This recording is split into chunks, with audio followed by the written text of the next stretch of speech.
We are Indonesia because we are distinct. If the term culture is used, what do we think of? What is the first thing that pop into our head? Fine foods, unique dances, special uniforms?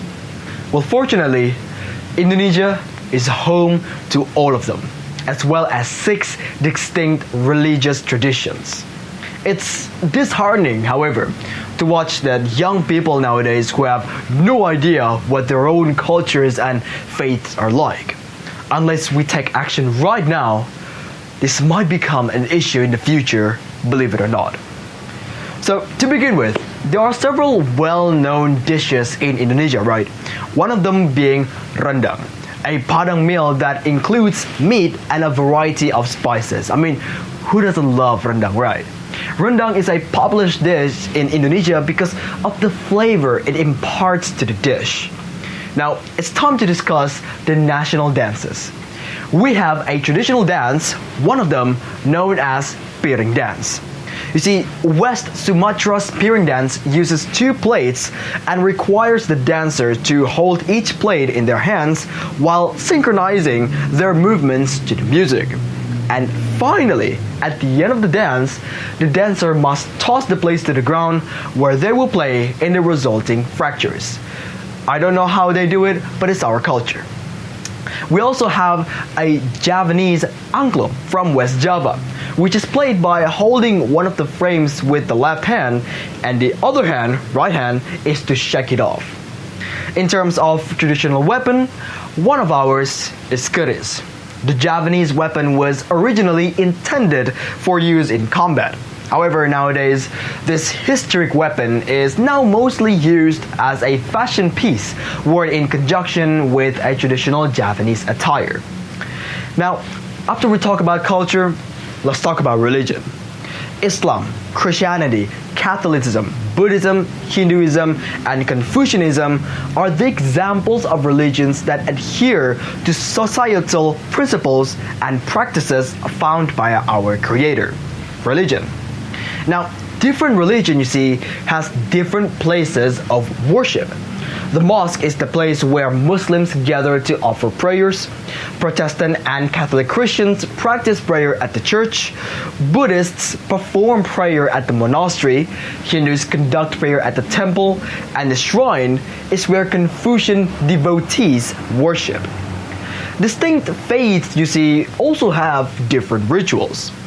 But see, before each of the 5 daily prayers, Muslim must perform a cleansing ritual known as wudu, which involves washing our parts of our body with water. Now, both Catholics and Protestants use music and song to express their gratitude to God. Buddhists face the statue of Buddha during praying. Mortis are revered and mantras are recited by the Hindus. And Confucian burn the incense stick and kneeling and bowing before the pictures of the Confucians or other great ancestors and spirits. It is phenomenal how different rituals is different. And different rituals and cultures are the symbols of diversity in Indonesia, making our country more beautiful and different from others. And the trick is actually a simple one to preserving all of them is just one word and one action: tolerance. Tolerance is the activity of appreciating and recognizing a person's or group's views. The purpose of the activity itself is to prevent prejudice despite there exist disparities in the society.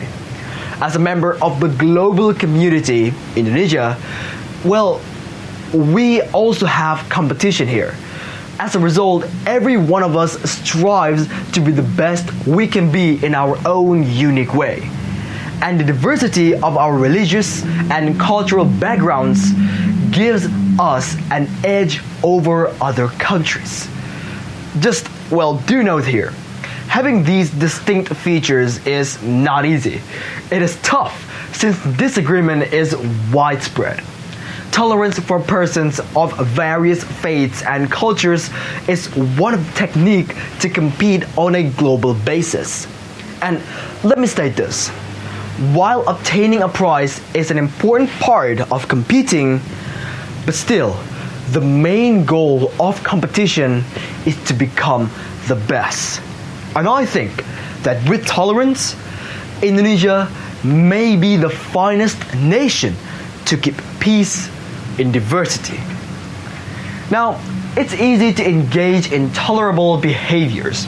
Hey, even young folks can do it. For example, for big holidays that Indonesia has, such as Independence Day and Cartoonist Day, we dress in our traditional attire, right? Now, we recognize that we are different in such moments, in those kinds of days, but that doesn't mean we have to bash one another. Am I correct? Yes, I am. We also may perform numerous traditional musical instruments in Indonesian cultural variety or events. Besides, well, since we have different religion, we must respect the method or the way that other religion worships their own God by allowing them to do so and not interrupting or interfering them. Look, Indonesia respects the rights of its citizens to freely have religion and practice the religion ceremonies as their religion urged them to. And this statement is based on the Constitution of Indonesia. If you don't trust me, then you can check it there. So, in a nutshell, ladies and gentlemen, I am going to summarize everything. We as Indonesians need to show respect to one another. We can be the nation that can live peacefully in diversity, no matter how different we are. One option is to compete on a global scale by being tolerant to everyone, and I mean everyone. There's a quote from Panji Pragiwaksono, a comedian from Indonesia. He claimed that people who have low tolerance must frequently live in a homogeneous environment. Hence, they stammer pluralism. Therefore, remember, audience, we are Indonesia because we are distinct. I think that is all. Thank you, everyone.